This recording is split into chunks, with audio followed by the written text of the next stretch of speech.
کیا ان لوگوں نے اللہ کی مخلوقات میں سے ایسی چیزیں نہیں دیکھی جن کے سائے دائیں سے بائیں کو اور بائیں سے دائیں کو لوٹتے رہتے ہیں، یعنی اللہ کے آگے عاجزی سے سجدے کی حالت میں رہتے ہیں؟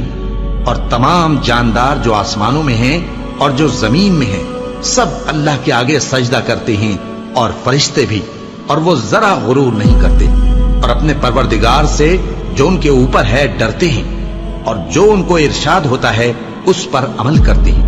اور اللہ نے فرمایا ہے کہ دو دو معبود نہ بناؤ، معبود تو وہی ایک ہے، سو اے بندو مجھی سے ڈرتے رہو، اور جو کچھ آسمانوں میں اور جو کچھ زمین میں ہے سب اسی کا ہے، اور اسی کی عبادت لازم ہے،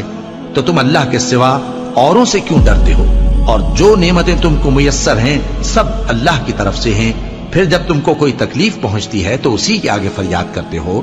پھر جب وہ تم سے تکلیف کو دور کر دیتا ہے تو کچھ لوگ تم میں سے اللہ کے ساتھ شریک کر